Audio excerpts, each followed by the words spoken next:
Kenapa? Lho wong perempuan kok cuman di rumah, utak-utak ubak-ubek, utak-utak ubak-ubek, utak-utak ubak-ubek. Kamar mandi, dapur, masuk kamar. Kamar mandi, dapur, masuk kamar tidur. Utak-utak, utak-utak, utak-utak ubak-ubek di rumah. Apalagi kalau udah mandi, kowosoan. Masya Allah, tutal, tutul. Kosokan ini nganggo gerendo. Krok. Terus masuk kamar diri di depan kaca, tutal tutal tutal tutul jendat jendit.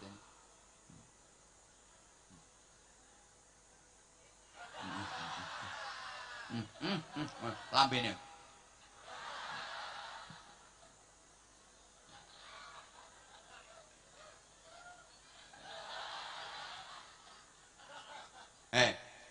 Maaf. Kalau perempuan model kayak gitu, nggak pernah kumpul-kumpul, nggak pernah ikut kumpul-kumpul majelis kayak gini, di rumah, utak-utak ubak-ubak depan cermin, mesti dadine kemayu, rumangsane koyo ayu-ayu dhewe. Soalnya orang ono saingane, gitu loh. Coba kalau udah mau kumpul-kumpul kayak gini, ternyata kecantikanmu di rumah tadi tamat riwayatnya. Udah sekarang aja coba toleh kanan toleh kiri, coba toleh kanan toleh kiri, nanti pasti dirimu akan iya ayu wong kae ambek aku ayu nih. Akhirnya dirimu ora kemayu. Lah nek ning omahe dadine nek gelem kumpul-kumpul kamu sadar di atas kecantikanmu masih ada yang lebih cantik lagi. Understand? Ngono. Lho wong sugih orang kaya, maaf ya. Wong sugih ora gelem kumpul-kumpul, ngutek sak lingkungan, mesti dadine semuge kaya-kaya sugih-sugiya. Lah uripe meng ngutek nang kono sak lingkungan pancen dia yang paling kaya. Sepertinya tetangganya itu kepalanya mau dibeli semua. Lah uripe mengutak-utak ubak-ubak di situ. Coba keluar, perhatikan itu miliarder, triliuner, konglomerat itu. Kekayaanmu tamat riwayate. Ternyata masih ada yang jauh lebih kaya daripada dirimu. Mengkerak.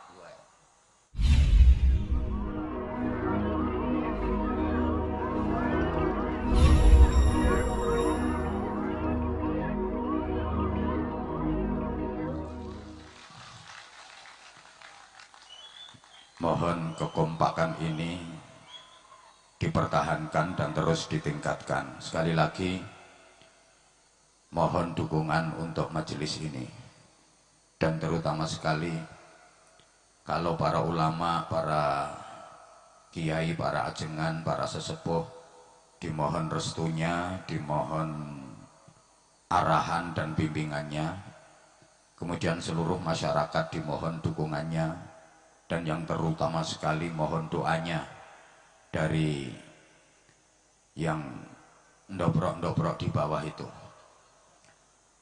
Karena untuk urusan doa itu ternyata yang ampuh, yang mustajabah itu adalah doanya saudara-saudara yang duduk ngelempoh-ngelempoh dan dobrok-dobrok di bawah.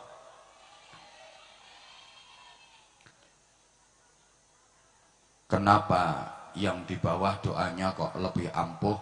Sebab yang di bawah itu kan lebih miskin.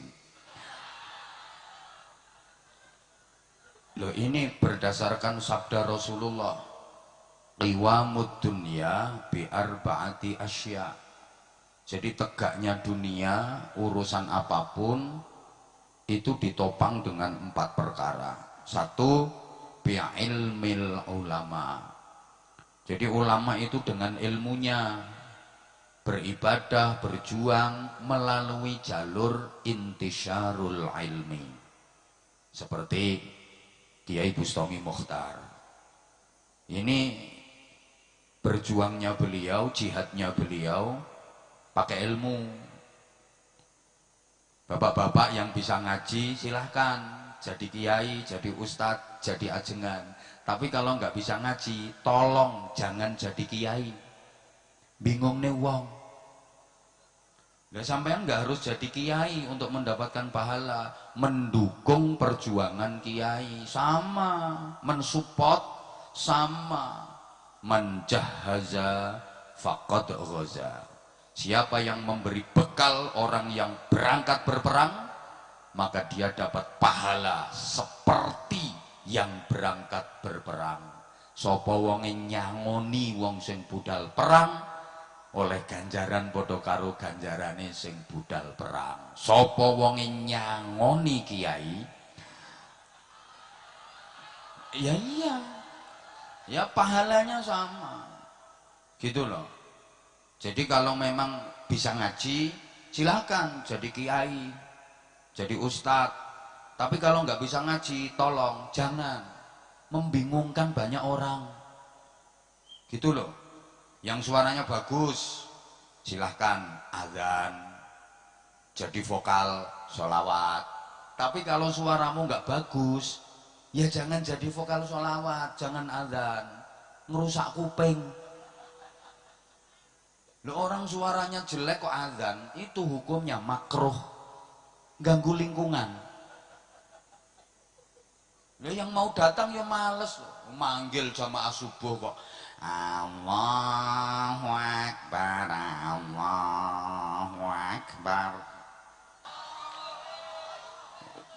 Bukan cuman Gus Rakil yang suaranya bagus, Gus Anza juga bisa.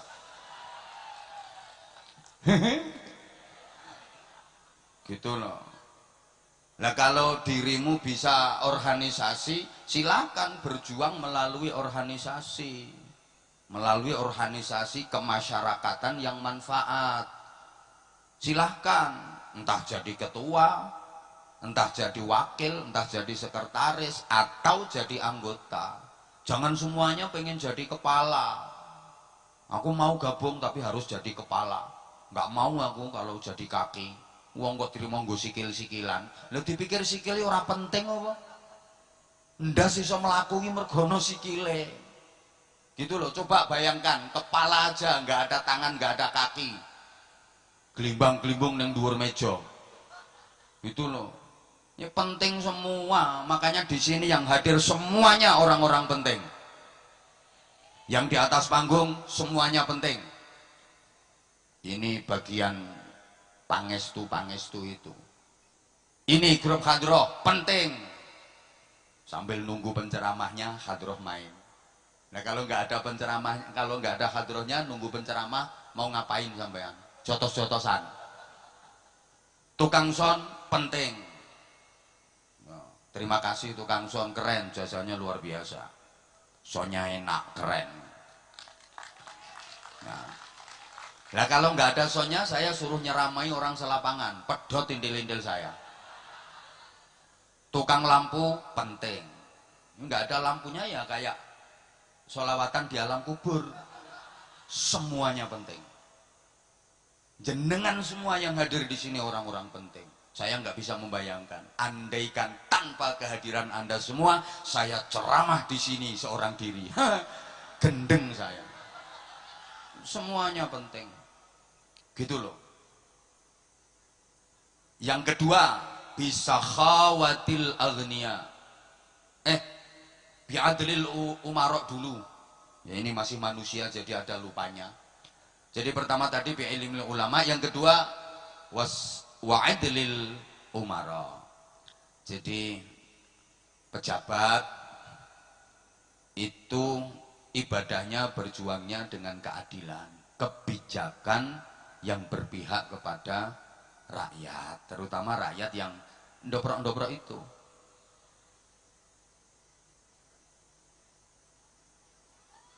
Loh, kebijakan seorang pejabat itu dampaknya luar biasa.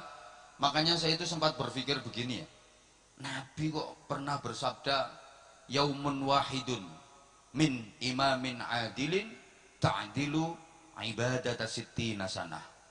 Sehari yang dijalani oleh seorang pemimpin yang adil itu nilainya sama dengan ibadah sunnah 60 tahun. Siangnya puasa sunnah 60 tahun, malamnya sholat tahajud qiyamul lail 60 tahun. itu sehari loh pemimpin yang adil. Lah kalau 5 tahun, Masya Allah. Saya itu sempat berpikir, enak banget ya jadi pemimpin nyari pahala. Nggak ngapa-ngapain, pokoknya adil dalam memimpin. Itu sehari nilainya seperti ibadah sunnah 60 tahun. Lah kalau 5 tahun kepemimpinannya. Terus kemudian saya berpikir, pantesan. Karena kebijakan seorang pemimpin itu manfaatnya langsung berdampak kepada masyarakat luas. Allahumma sholli ala Muhammad. Lah pemimpin itu kalau bikin kebijakan, raskin, bagikan kepada warga miskin. Roto sak kecamatan rajek dapat semua. Tapi kalau kiai, raskin, bagikan, urunan. Gitu loh. Loh, pemimpin itu manfaatnya langsung dirasakan oleh umat. Lah kalau kiai ceramah kemana-mana, apa bisa membawa perubahan ke arah yang lebih baik? Belum tentu. Tapi kalau pemimpinnya benar, bisa membawa perubahan ke arah yang lebih baik. Taruhlah dari segi perekonomian, meningkat lebih baik, dirasakan langsung dampaknya. Lah kalau kiai, maaf ceramah kayak gini, apa bisa membawa perubahan lebih baik? Saya itu semakin laris ceramah saya, yang berubah bukan masyarakat, malah saya sendiri kok yang berubah. Mobilnya tambah. Nah ya kan, adapun Anda emang gue pikirin. Kebijakan seorang pemimpin ini dampaknya luar biasa. Masih ingat nggak? Dulu pernah diterapkan di pendidikan kita sistem zonasi. Jadi hanya boleh sekolah di sekolahan terdekat yang masuk zona itu. Wah, ini dampaknya dirasakan seluruh Indonesia. Untung zonasi pendidikan. Coba misalnya zonasi perkawinan, hanya boleh menikah dengan tetangga terdekat, padahal tetangganya kebun binatang. Kacau. Ya susah lagi kalau zonasi pengajian, hanya boleh ceramah di lingkungan terdekat. Aku gak payu neng Tangerang. Diterapkan full day school, sekolah sehari penuh, mulai pagi sampai sore. Loh, ini yang kena dampaknya itu guru-guru madrasah diniyah, guru-guru TPQ seluruh Indonesia. Karena jam ngaji Al-Quran untuk anak-anak, jam belajar ngaji di madrasah diniyah, rata-rata itu di waktu sore. Lah kalau diterapkan full day school, anak-anak ngajinya di mana? Gimana ngaji Qur'annya anak-anak kita? Bagaimana belajar fikihnya anak-anak kita? Bagaimana belajar akhlakul karimahnya? Bagaimana belajar akidahnya anak-anak kita? Oke, misalnya ada yang mengatakan nanti ngajinya diajar di sekolahan. Nggak jamin, saya nggak jamin dan nggak ada jaminan kalau guru-guru di sekolah formal itu bisa mengajar Al-Quran, bisa mengajar fikih seperti guru-guru TPQ dan guru-guru madrasah diniyah. Loh, itu kebijakan pemimpin. Mulanya kalau pemimpin itu berjuang dan ibadahnya pakai kebijakan. 3, wasakhawatil aghnia, kedermawanannya orang-orang kaya. Jadi orang kaya itu ibadahnya berjuangnya pakai dermawan, pakai apa ya bahasa Inggrisnya the loman. Ya pakai duitnya gitu loh. Makanya orang kaya itu wiridannya jangan ya sami'u ya basir, ya sami'u ya basir, ya sami'u ya basir, nggak mandi. Orang kaya itu wiridannya ya semenu ya pasir, ya semenu ya pasir, ya semenu ya pasir, ya koral ya wesi, ya rekening ya transfer. Jangan salah. Nah yang keempat, wa da'watil fuqara, doanya orang-orang miskin. Lo yang mustajabah, yang ampuh itu bukan doanya orang kaya, tapi doanya orang miskin. Jeritan hati orang miskin menggetarkan langit, tangisan batin orang-orang miskin mengguncangkan aras. Hidup melarat, Makanya orang-orang kaya itu hati-hati loh sama orang miskin. Jangan pernah zalim sama orang miskin. Kadung didoakan jelek, nyonyor. Loh itu yang doprok-doprok di bawah itu doanya ampuh itu. Loh, saya pernah ditanya, kenapa dalam berdoa kok lebih ampuh yang miskin daripada yang kaya? Ini keadilan Allah. Orang kaya itu kalau doa gak mandi, gak ampuh. Lebih ampuh doanya orang miskin. Kenapa begitu?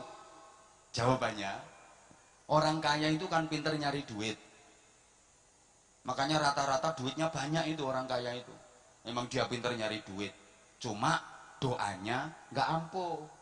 Lah kalau orang miskin gak pinter nyari duit, maka rata-rata miskinnya itu awet. Nah itu kayak yang ketawa itu, awet miskinnya.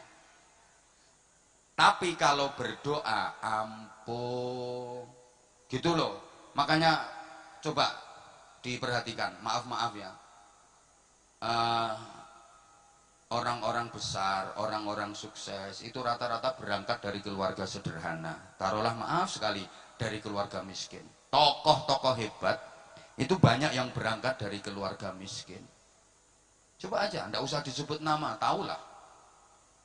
Ulama-ulama kaliber dunia rata-rata berangkatnya dari keluarga sederhana. Imam Ghazali, Imam Syafi'i, Sultanul Aulia Sayyidina Syekh Abdul Qadir Al-Jilani, bahkan Rasulullah Muhammad sallallahu alaihi wasallam. Saya sudah meniteni dan menengeri.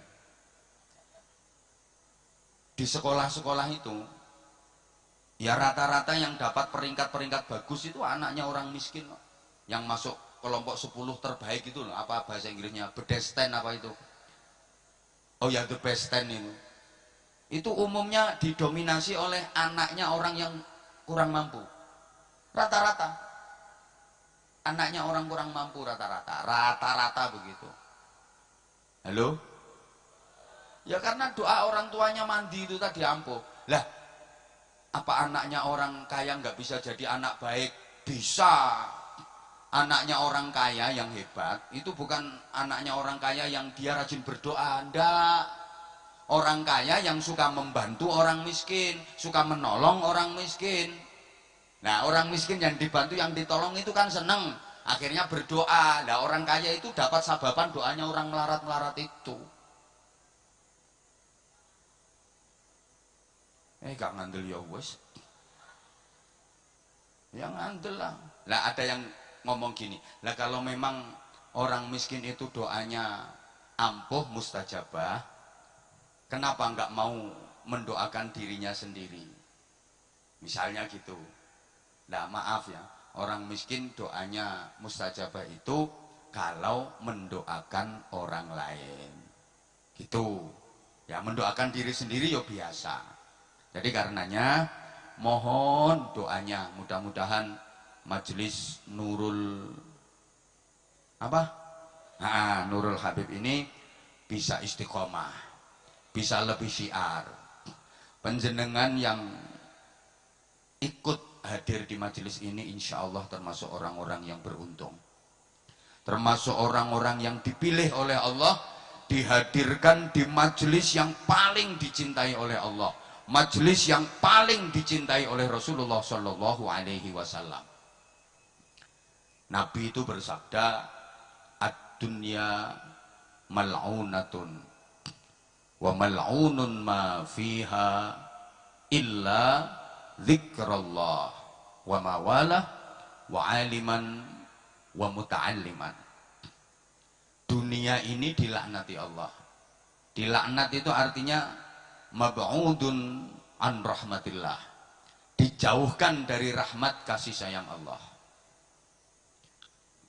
Isinya dunia juga dilaknat Allah, dijauhkan dari rahmat Allah, kecuali dua perkara. Ya dua ini yang tidak dilaknat sama Allah, berarti dua ini yang disenangi Allah, dua ini yang dicintai Allah. Apa? Satu, zikrullah, berzikir kepada Allah. apa saja yang ada hubungannya dengan zikir. Ya waktu, tenaga, pikiran, harta benda yang ada kaitannya dengan zikir. Ini yang disenangi Allah, yang dicintai Allah. Termasuk malam ini yang terlaksana ini. 2, aliman wa muta'alliman. Aliman itu orang yang bisa ngaji.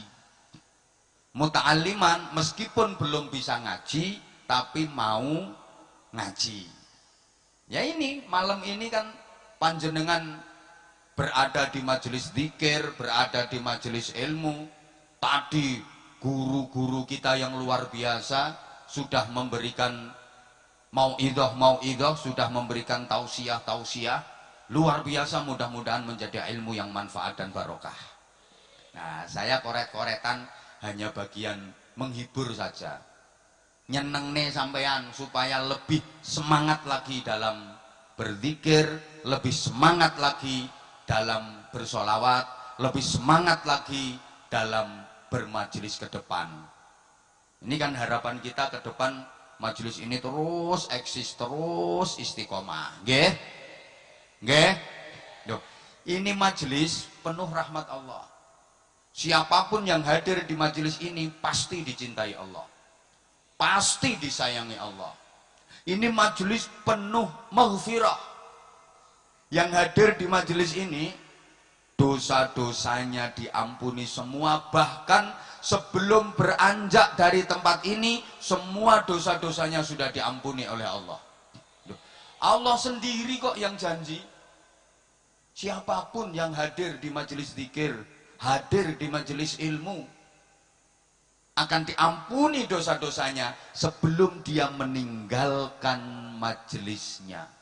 Bahkan majelis seperti ini oleh Rasulullah disebut sebagai taman surga. Udah, biar nggak terlalu panjang waktunya, saya nggak usah bacakan dalilnya.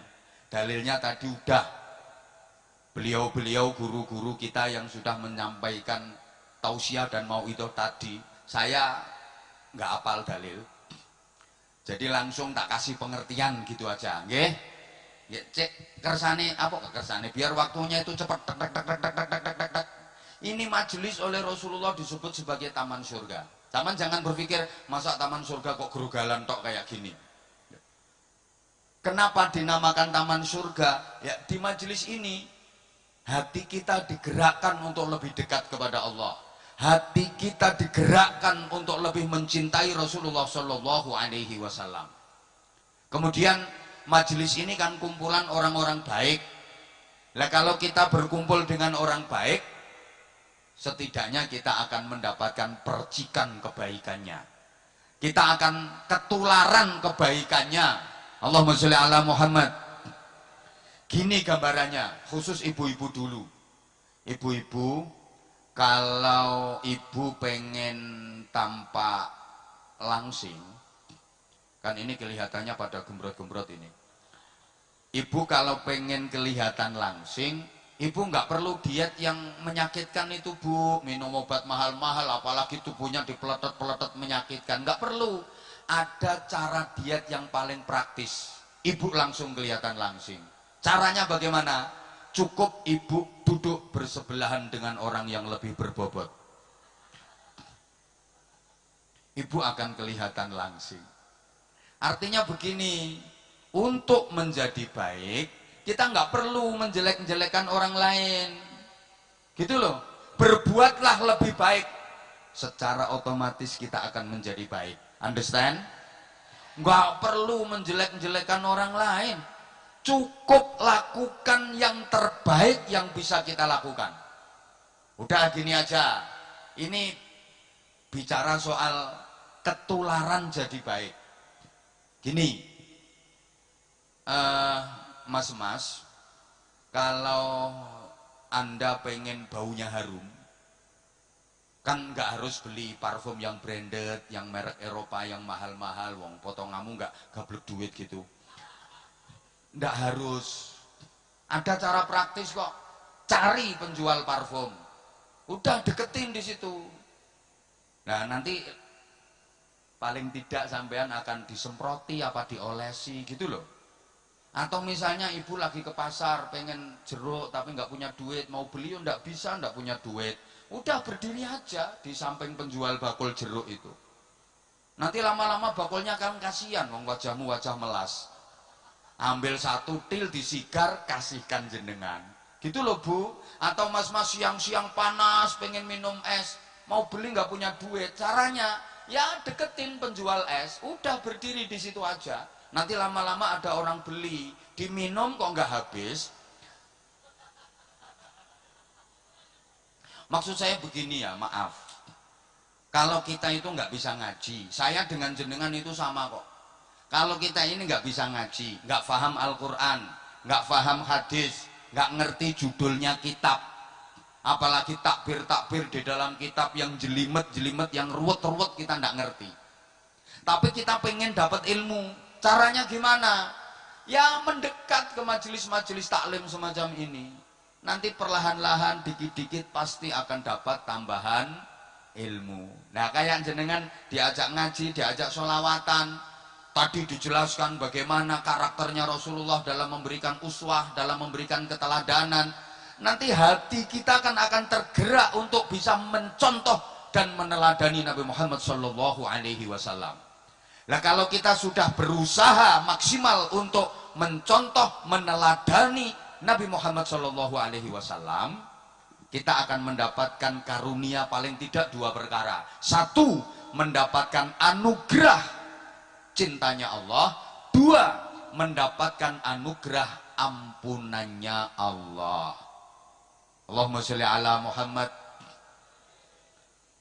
Nah, supaya dalam mencontoh Rasulullah itu bisa optimal, bisa maksimal, harus dilandasi dengan cinta. Itu makanya melalui majelis ini ditanamkan kecintaan kuat panjenengan kepada Nabi Muhammad SAW. Kan cinta itu bisa merubah segalanya, betul? Karena cinta yang jauh terasa dekat. Saya itu jauh dari Bojonegoro, Jawa Timur, sampai ke Rajek sini. Tapi terasa dekat, karena aku kan cinta kamu. Ya. Karena cinta, yang sulit jadi mudah. Karena cinta, yang berat terasa ringan. Gitu loh. Loh ini penting, wong hidup kita ini mau kemana arahnya tergantung cinta kita itu dalam hal apa kok. Emboh. Hidup ini kalau nggak ada cinta hampa saudara. Hidup tanpa cinta bagai taman tak berbunga. Hai begitulah kata para pujangga. Rawahu Roma Irama. Bukan? Hidup tanpa cinta bagai sayur tanpa garam. Hidup tanpa cinta bagai langit tanpa bintang.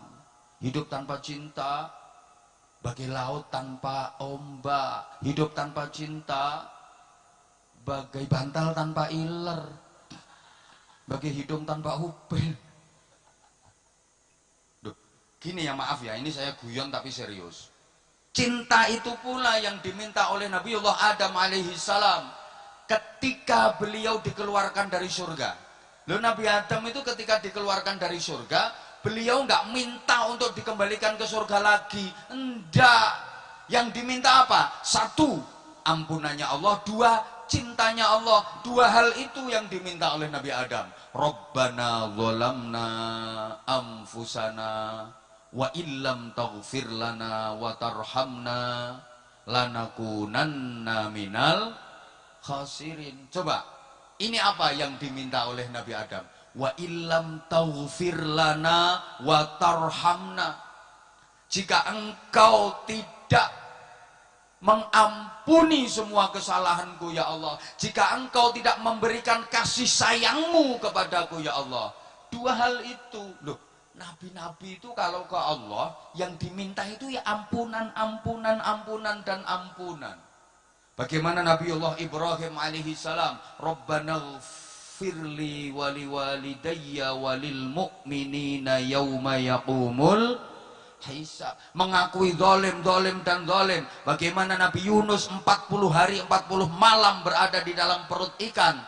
La ilaha illa anta subhanaka inni kuntu minal zalimin.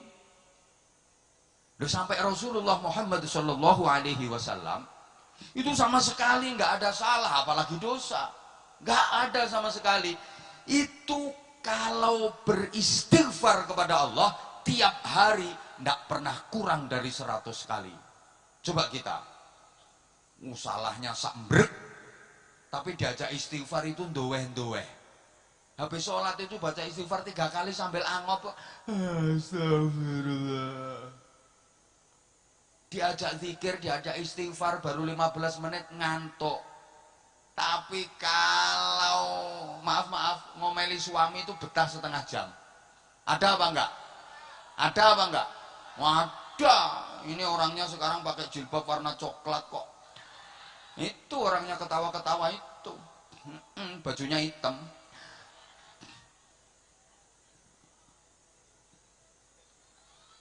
Diteruskan sama Abu Nuwas itu menjadi munajat cinta yang sangat indah. Itu syair i'tiraf itu loh. Wah, itu munajat cintanya Abu Nuwas yang luar biasa. Coba ayo bareng dibaca biar nggak saya tok yang ngoceh. Ilahi lastu lil firdausi ahla itu. Ayo yang ikut baca mudah-mudahan barokah.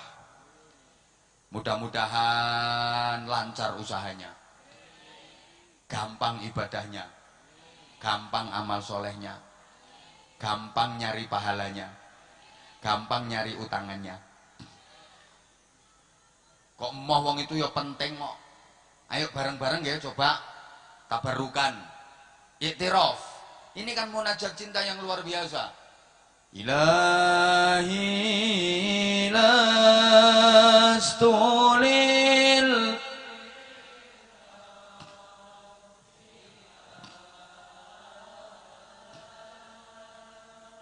wala aqwa.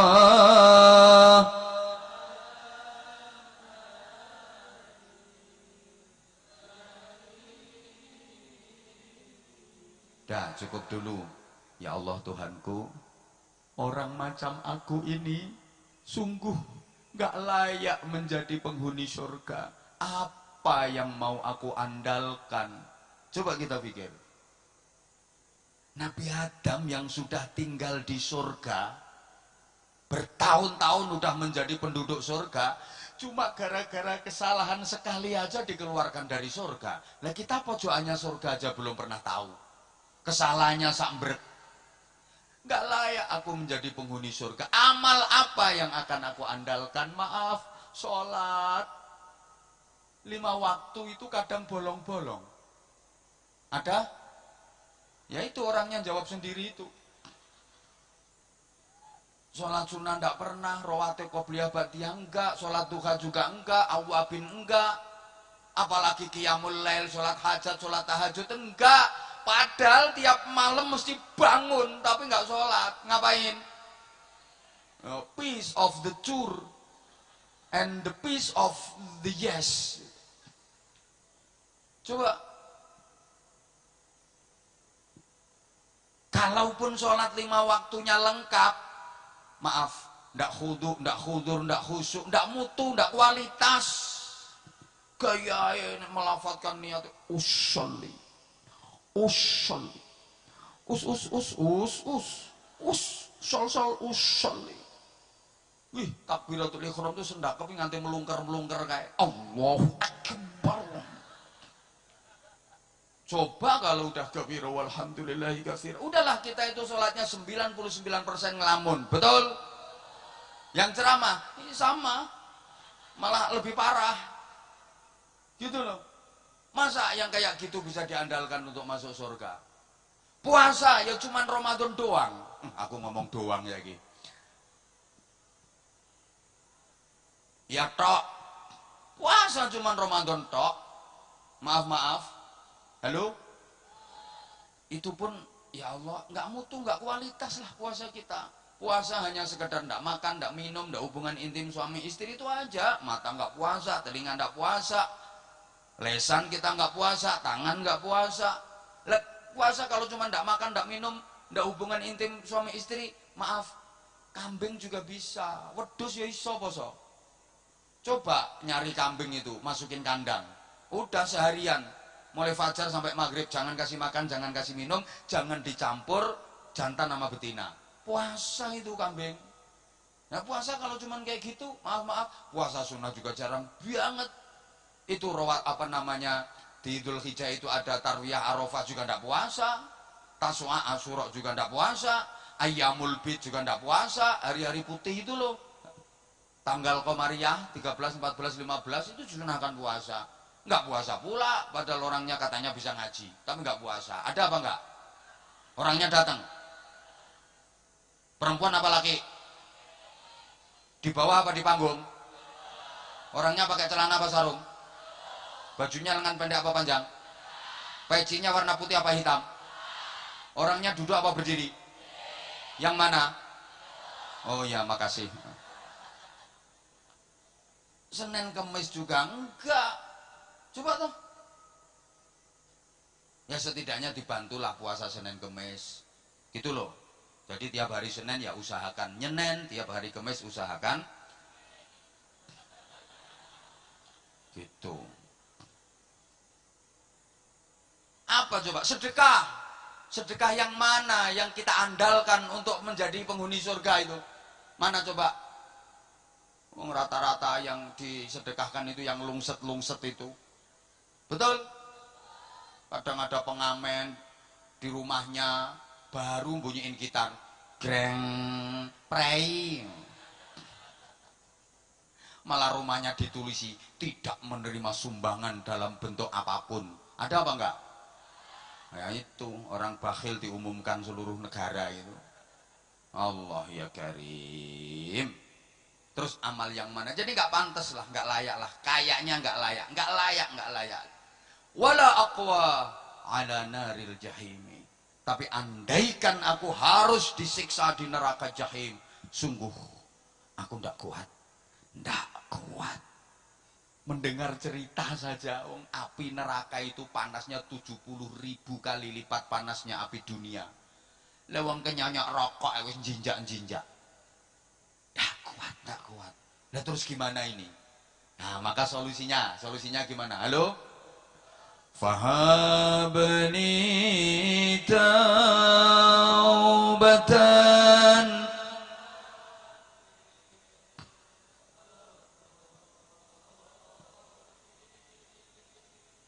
fa innaka ghafirul lambil.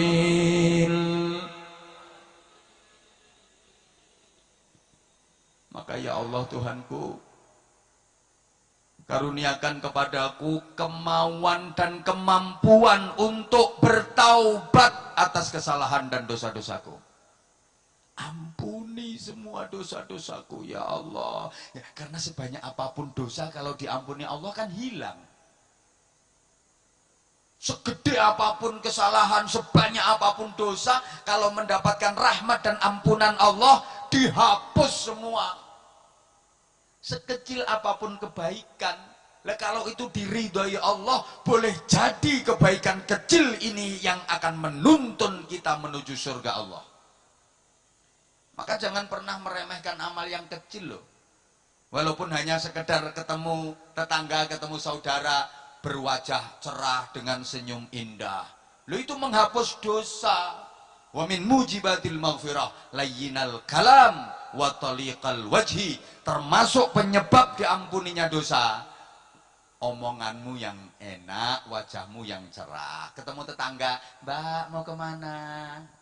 Sambil senyum, "Mampir Mbak." Lah kok orangnya mampir beneran, ya pusing dah semua. Ya tapi ini ternyata bukan hanya basa-basi, bukan hanya kata orang Jawa abang-abangnya lambe. Ini memang perintah gitu loh, jangan diremehkan.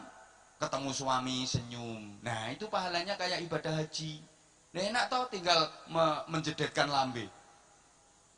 Ya, kaji. Gue ketemu lagi, ya hihi. Loh, sehari meringis 5 kali, ya kaji 5 kali. Loh, saya pernah ngomong kayak gini tuh dibantah.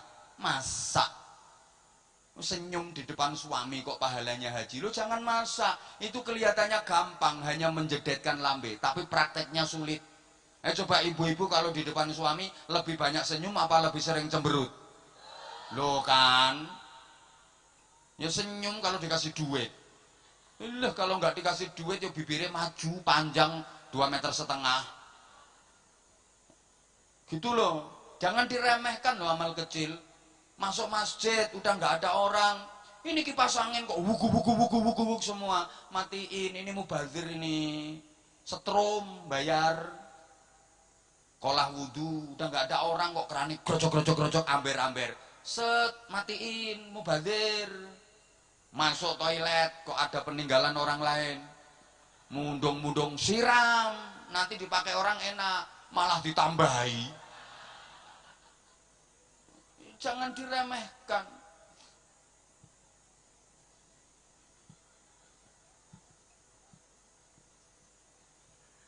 Hanya Engkau yang mengampuni semua dosa, ya Allah. Sebanyak apapun kesalahan dan dosa-dosaku, ampunanmu jauh lebih dahsyat. Nah ini lek diteruskan syairnya kan, wa umrina qisun. Astaghfirullahaladzim. Oh ndak hafal? Podo. Wa umri naqisun fi kulli yaumi wa dzambi zaidun kaifa ihtimali. Tuh. Wa umri naqisun fi kulli yaumin wa dzambi zaidun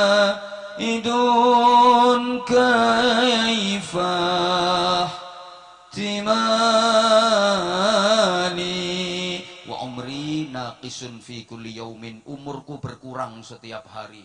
Usia bertambah itu hakikatnya umur berkurang, berarti jarak dengan kematian semakin dekat. Udah banyak peringatan dari Allah, tapi kitanya nggak nyadar karena kita itu seringkali dendablek. Dulu tenaganya kuat, sekarang jadi lemah. Itu kan peringatan dari Allah. Halo? Penglihatan dulu tajam, sekarang udah mulai gembelawur. Itu juga peringatan dari Allah. Rambutmu dulu hitam, sekarang putih, berarti kamu harus segera meninggalkan dunia hitam menuju dunia putih. Kulitmu dulu kenceng, sekarang jadi keriput kisut. Itu kan peringatan dari Allah, semuanya peringatan. Tapi manusia itu ngeyel. Gigimu udah keropos, nggak mau ngaku kalau tua. Malah lek wong Jawa ngomongnya, aku yang aslinya masih muda, cuma kalah di gigi. Lu gigimu lo diadu sama siapa kok kalah? Itu tandanya udah tua. Gitu loh, maunya itu enggak apa ya? Mau tua gitu loh orang itu. Rambut putih disemir, dikira kalau udah disemir hitam terus jadi muda lagi. Ya ndak, tuwek ya tuwek. Gitu loh, aneh-aneh kok. Untu dipageri. Nah, yang mau nyolong untumu ya siapa? Itu lambe disontek domble. Astagfirullah. Ini dodo disontek silikon mentek-mentek. Ya bisa mentek-mentek, tapi begitu 6 bulan buatnya habis ya anjlok. Tuh dipakein BH paling mahal ya brosot. Itu kan peringatan toh. Kalau maaf, orang itu kalau sudah berumur, fisik dan tenaga sudah udur, uban di kepala sudah bertabur, kulit-kulit sudah pada kendur, penglihatan mata sudah kabur, gigi satu persatu mulai gugur, makanannya tinggal jenang sama bubur, kerjaannya di atas tempat tidur, telentang di atas kasur, kalau tidur ngoroknya senggar senggur dan berkali-kali ngelindur, hobinya cuma kukur. Kukur berarti itu udah deket alam. Loh kan?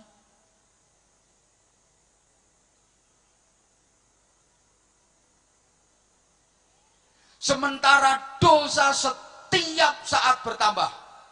Lu jangan dipikir di majelis kayak gini nggak ada dosa. Ada.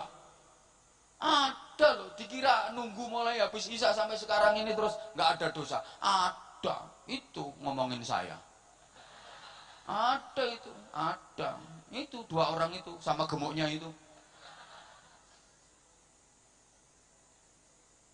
Lu kita itu nggak ngapa-ngapain lu kadang-kadang bisa jadi dosa seudon sama orang. Betul? Betul? Makanya saya itu sering kali gini Bapak Ibu, maaf banget ya. Saya itu kadang sempat berpikir, udah pengen pensiun saya jadi penceramah. Suka nggak kuat saya. Lu bener. Andaikan penceramah itu dapat dana pensiunan, demi Allah saya milih pensiun. Tapi ada dana pensiunan loh ya. Nah karena nggak ada dana pensiunan juga nggak jadi pensiun saya. Orang kemarin ada corona 2 tahun lebih dikit pensiun, sepi. Kadang saya suka ndak kuatnya gimana?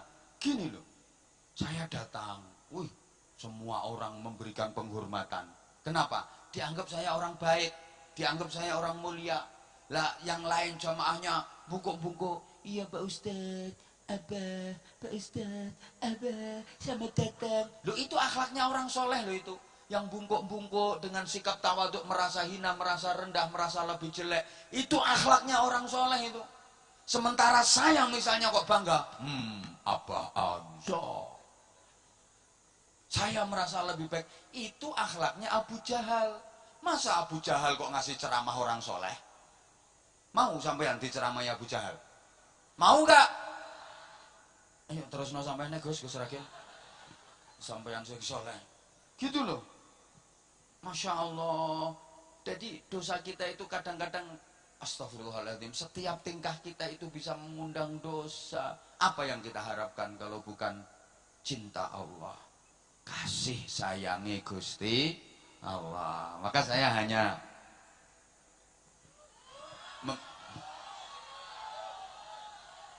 sebentar.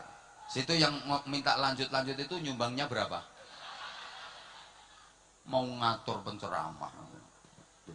Pokoknya kalau ikut bermajelis, ya, love you. Pokoknya kalau bermajelis kayak gini, terus semangat ya. Loh, ini jangan dianggap sepele.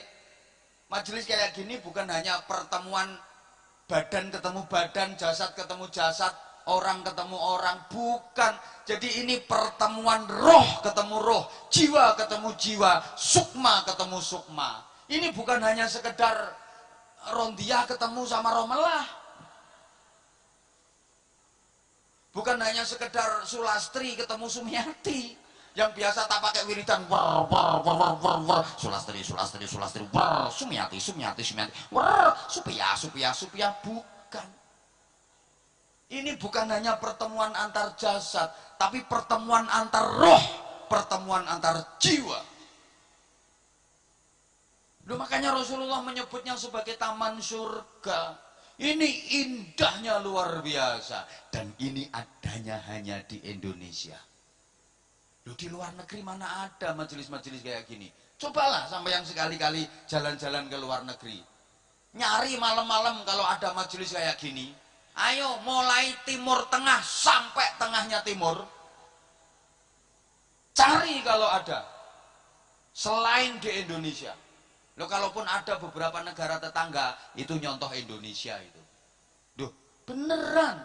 Coba cari ke negara manapun, nyari majelis-majelis bisa sebebas. Lah kalau dirajek, mau sampai subuh kamu bebas bikin majelis kayak gini. Betul? Loh, ndak ada seindah Indonesia. Lah ini padahal bukan hanya dirajek. Malam ini saja ribuan tempat di Indonesia itu bikin majelis taman surga seindah ini. Tapi ono sing gak kerasani no taman surga. Loh, ini ribuan tempat malam ini di Indonesia. Makanya orang ulama-ulama luar itu kalau datang ke Indonesia itu senang-senang, kerasan-kerasan mereka.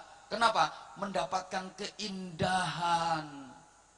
Lu ini mulai dari pelosok kampung sampai naik gunung sampai turun jurang, majelis-majelis terus isinya. Indah. Ini kalau digambarkan seperti bintang gemintang yang mengitari rembulan. Siapa rembulannya? Baginda Rasulullah Muhammad Sallallahu Alaihi Wasallam. Nah, sampean ini bintang gemintang, tapi kok burek-burek ya? Loh, media dunia menyorotmu kelihatan burek, tapi dirimu disorot media akhirat, cemerlang cahayamu. Loh, sampean gak ngerti sholawat ini, sampean waca lep tembus ares. Ngono ki yo padha gak ngertine, tapi kan ana keterangane ngono lho. Halo? Halo? Gini terus bermajelis kayak gini.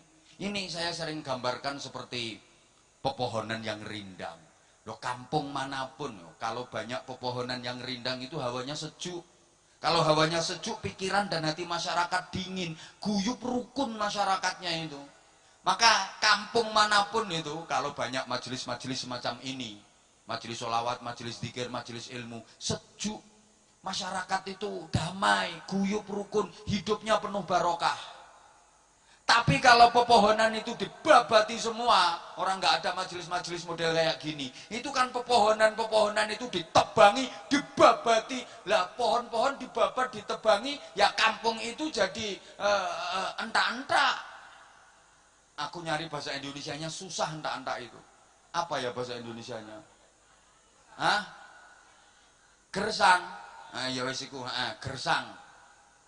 Lah ya gersang, hawanya kan panas. Lah kalau hawanya panas, pikiran dan hati masyarakat juga mudah panas. Ada masalah dikit aja ribut. Masa ada bantuan bansos ribut, ada BLT ribut. Sini juga begitu. Enggak lah, enggak, malah lebih parah. Enggak lah, sini banyak majelis-majelis semacam ini, saya yakin damai, saya yakin barokah. Lingkungan sini, warga sini semuanya yakin damai, barokah. Gitu loh. Pokoknya selama majelis-majelis semacam ini masih terus dipertahankan. Ya tadi loh. Kalau banyak pepohonan yang rindang, burung-burung akan berterbangan, burung berdatangan, hinggap di pohon itu. Ngapain? Ya baterainya hampir habis, berarti tinggal 5 menit. Iya, burung-burung pada berterbangan datang dan hinggap di pepohonan itu, berkicau dan bersenandung tentang cinta dan kerinduan. Loh, ngono loh. Makanya ini yang datang, wah ini burung-burung dari mana-mana ini. Orang-orang solih solihah, orang-orang baik yang jiwanya digambarkan seperti burung, hinggap di pepohonan rindang majelis mulia malam hari ini. Di sini panjenengan bersenandung tentang cinta Allah, berkidung tentang rindu Rasulullah Shallallahu Alaihi Wasallam. Gitu loh. Loh, ini bukan hanya dari kecamatan Rajek kok yang terbang ke sini. Banyak dari kecamatan lain. Betul? Ya karena di sini ada pohon rindang, pengen hinggap di sini cari kedamaian. Bahkan dari kabupaten lain terbang datang ke sini untuk mendapatkan kedamaian. Di sini ada pohon yang rindang. Saya jauh dari Bojonegoro, Jawa Timur, terbang dan hinggap ke sini karena saya ke sini dalam rangka mencari. Weh nek gak ngerti karepku ya jon disi. Mencari kedamaian. Astagfirullahaladzim. Mencari barokah. Kok duit yang mahal nilainya itu persaudaraan. Gitu loh. Konco karo duit itu jelas milih. Konco karo duit luwih penting.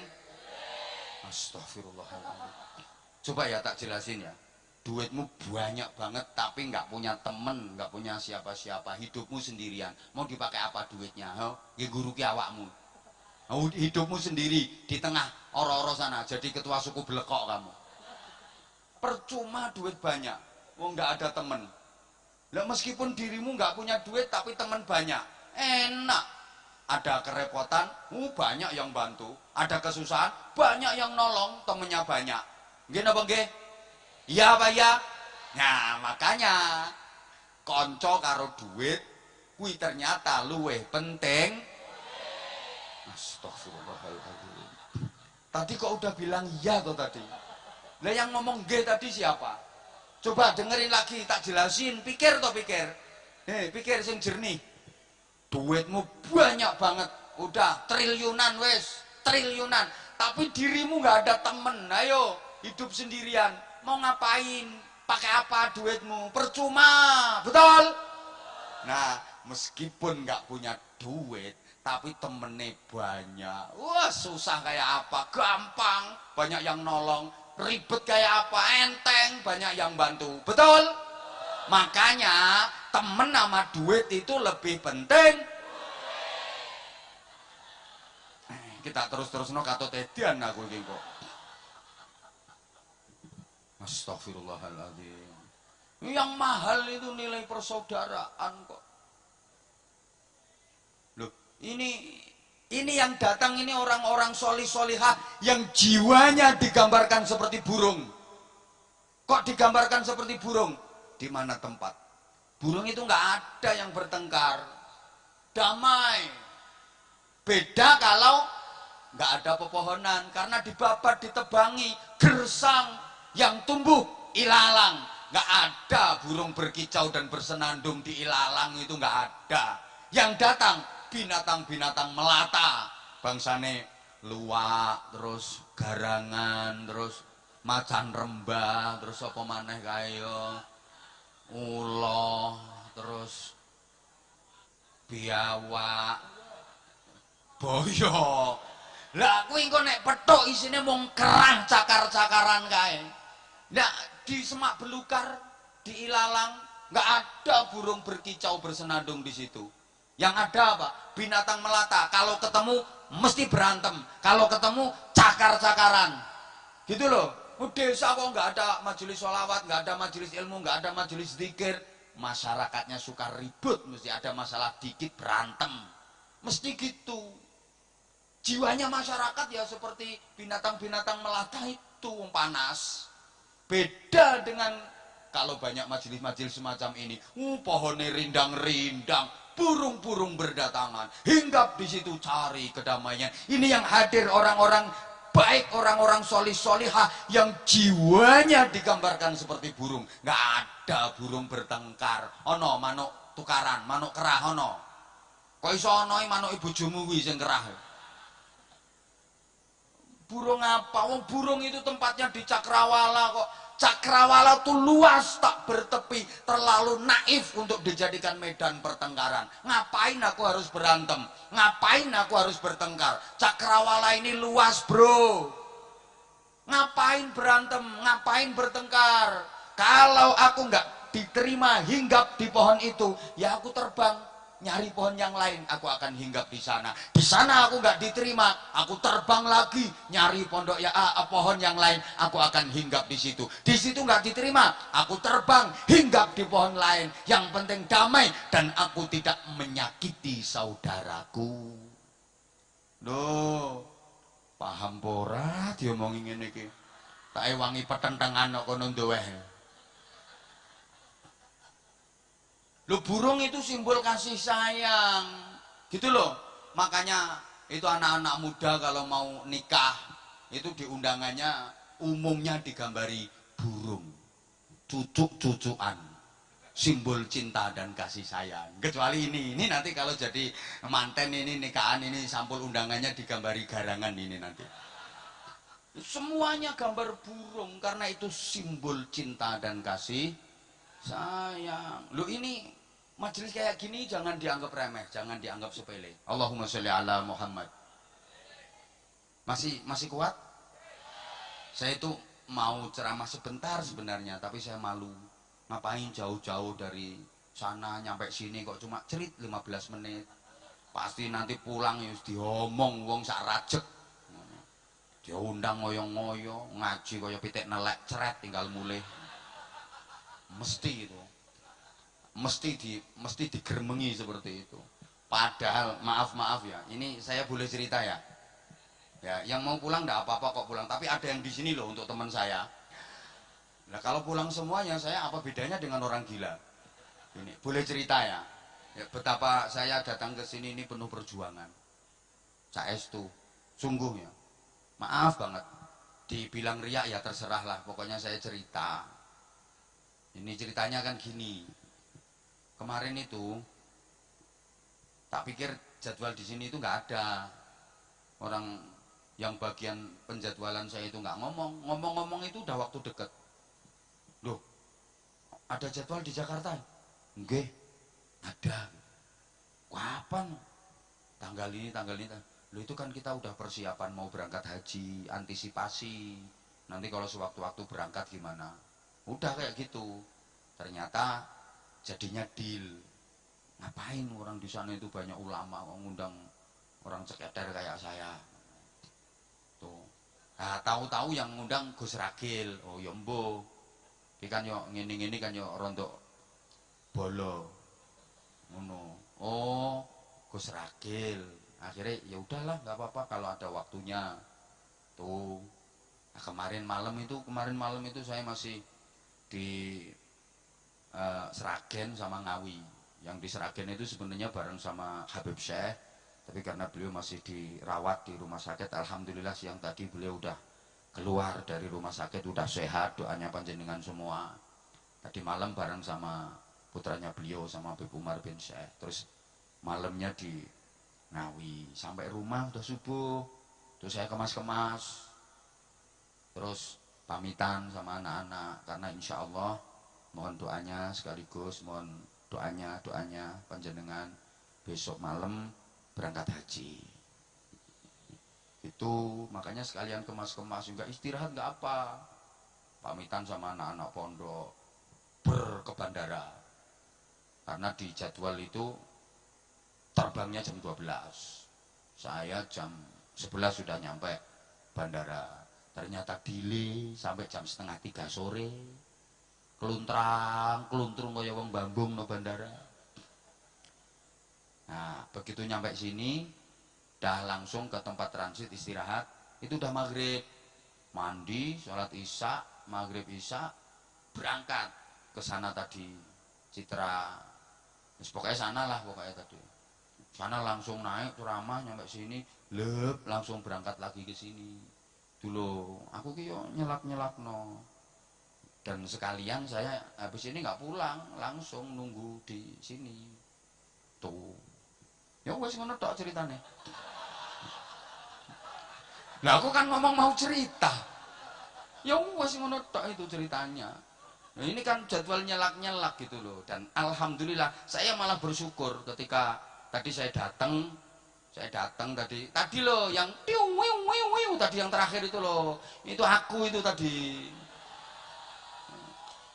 Yang tiu terakhir tadi, rumah samu pencuri. Nah, alhamdulillah saya lihat Gus Ragil, wah ini jamaknya, wah ya alhamdulillah bubar. Tak pikir kasih do ceramah aku. Kan banyak yang pulang tadi, banyak yang pulang. Aku datang tadi loh kok udah pada pulang, apa udah bubar, apa gimana? Nah, ternyata kok alhamdulillah masih ada yang ngaji. Berarti terus kesimpulanku, ini nanti yang nunggu sampai acara selesai, itulah yang paling gampang menuju surganya. Karena itu yang ikhlas itu. Gitu, tak pikir oh berarti yang niat ngaji sampai selesai, ya itu orangnya, ya tinggal segini ini. Yang tadi tuh pokoknya niatnya golek rame-rame ngono. Sing penting iso gawe status hadir di tabligh akbar. Pulang statusnya wis dadi. Nah, ini yang niatnya bener ya ini, yang doprok ini, yang tak sebut doanya mandi tadi. Tapi itu nggak termasuk. Kan aku sini. Loh. Tahun calne no sawah. Loh ini ini jangan dianggap sepele loh, hikmahnya luar biasa. Kita di majelis seperti ini dididik untuk mempunyai sifat tawaduk. Tawaduk itu rendah hati, bukan rendah diri. Kalau rendah diri tidak boleh. Rendah hati. Apa hubungannya majelis semacam ini dengan sifat rendah hati? Apa hubungannya majelis semacam ini dengan sifat tawadhu? Tak kasih tahu. Makanya saya, untuk ibu-ibu ya, saya kalau ada temenmu, tetanggamu yang nggak mau ikut majelis kayak gini, aku kirim salam. Tolong sampaikan Bu ya. Besok langsung sampaikan, Mbak, dapat salam. Dari siapa? Abah Anza. Nggak kenal. Masih nggak kenal, pokoknya tak sampaikan, wong ini pesen. Apa salamnya? Suruh ikut majelisan. Kenapa? Loh, wong perempuan kok cuman di rumah, utak-utak, ubak-ubak, utak-utak, ubak-ubak, utak-utak, ubak-ubak. Kamar mandi, dapur, masuk kamar. Kamar mandi, dapur, masuk kamar tidur. Utak-utak, utak-utak, utak-utak, ubak-ubak di rumah. Apalagi kalau udah mandi, kowosoan. Masya Allah, tutal, tutul. Kosoan ini nganggo gerendo. Krok. Terus masuk kamar, diri di depan kaca, tutal, tutal, tutal, tutul, jendat, jendit.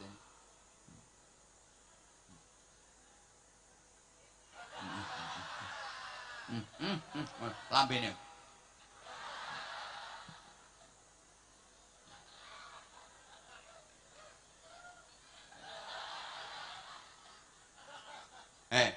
Maaf, maaf.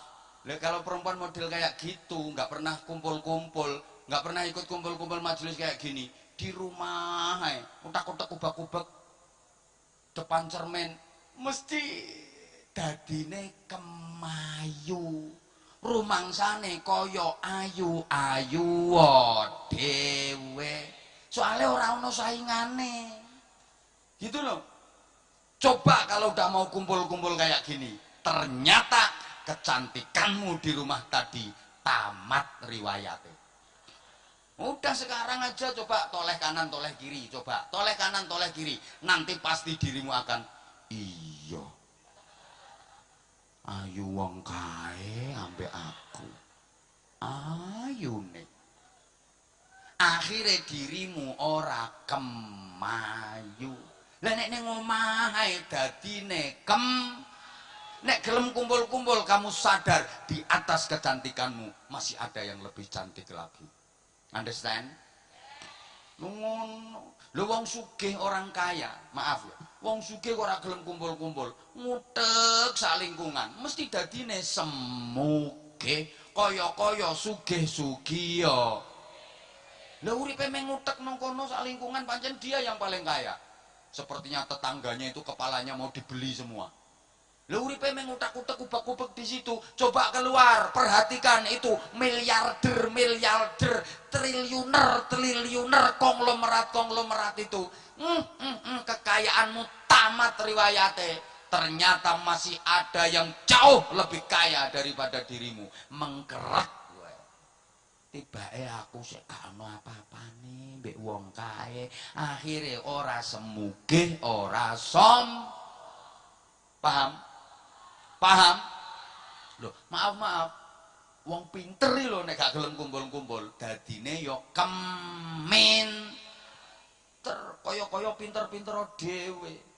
Lah hidupnya cuma ngutek di situ kok. Nanti ada acara dia yang doa, tahlilan dia yang mimpin, manakipan dia yang mimpin, khotbah juga dia, ngimami juga dia. Ya kaya pinter-pinter dhewe. Coba kalau udah kumpul-kumpul kayak gini, tamat riwayate. Di atas kepinteranmu masih ada yang lebih pinter. Wa fauqa kulli dzi ilmin alim. Di atas orang yang berilmu masih ada yang lebih berilmu lagi. Lo jujur mawon, kula niki lah gak iso ngaji to kula niki. Saya ini nggak bisa ngaji.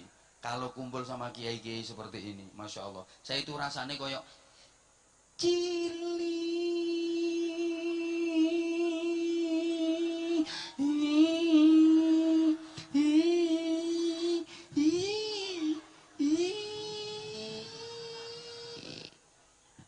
Asli Bu, ngapunten, maaf, saya itu merasa bodoh banget sebagai nek cara Jawa Timuran.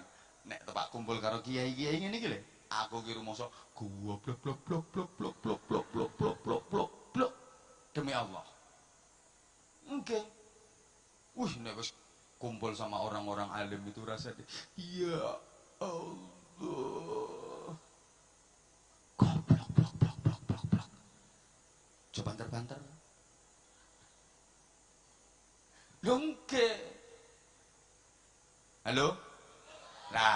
kita setidaknya diajari tawadhu, rendah hati. Gitu loh. Apa sih yang kita punya? Semuanya hanya titipan. Semuanya milik Gusti Allah. Makanya kalau sampean ngaji nahwu itu sering saya sampaikan, huruf Arab yang menjadi simbol tawadhu itu huruf wawu. Perhatikan, wawu itu hurufnya kan melungker terus hadap ke bawah. Dingkluk, nggak ada wawu kok ndangak, wawu kurang ajar.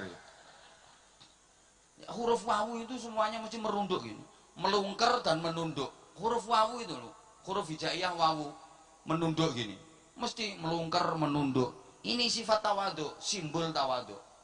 Nah, wawu itu menjadi alamat i'rab rafa gitu. Rafa itu artinya ketinggian derajat. Lha iki man tawadhu'a lillahi rafa'ahullah. Siapa yang tawadhu rendah hati karena Allah, justru dia yang akan diangkat derajatnya oleh Allah Subhanahu wa taala. Lalu sebaliknya, orang yang takabur merasa lebih hebat akan direndahkan derajatnya oleh Allah Subhanahu wa taala. Kayak wawu itu kan menjadi alamat i'rab rafa, alamat dari ketinggian derajat. Itu harus tawadhu. Kalau pengen diangkat derajatnya oleh Allah, harus tawadhu, harus rendah hati. Nah, menjadi alamat i'rab rafa di dua tempat. Satu, jamak mudzakkar salim. Dua, asma sittah. Lek ngajimu seendek yo asma khamsah. Abuka, akhuka, hamuka, hanuka, fuka, dzumalin. Jamak mudzakkar salim. Jamak yo kumpul-kumpul. Mudzakkar kumpul dengan siapa? Orang yang disebut-sebut kebaikannya. Salim yang selamat hatinya dari kotoran-kotoran batiniah. Selamat dari hasud, sombong, riya, ujub, sum'ah dan sebagainya. Jamak mudzakkar salim. Kumpul dengan orang-orang yang disebut-sebut kebaikannya. Seperti di awal tadi sudah saya sampaikan, yang hatinya bersih. Yang kedua, abuka, bapakmu, akhuka, saudaramu. Ini artinya nyambung seduluran, silatur rahim. Dah jam 12:30. Ya udah. Ngono ngaji udah lewat 12:30 kok terus ya. Insyaallah nanti kapan-kapan kalau diundang lagi. Ya mohon maaf sekali lagi terutama kepada para masyayikh, para ulama, para ajengan, para kiai, para ustadz.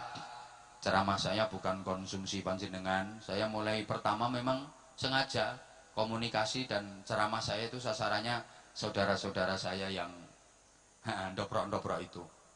Saya insya Allah nanti kita kumpul bareng dengan yang dobrok-dobrok itu. Tentu karena keterbatasan pengetahuan dan kebodohan saya, di sana sini banyak kekurangan, banyak kekhilafan, banyak kesalahan.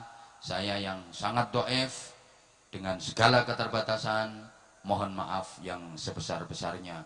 Subhanakallahumma wa bihamdik, asyhadu an la ilaha illa anta, astaghfiruka wa atubu ilaik.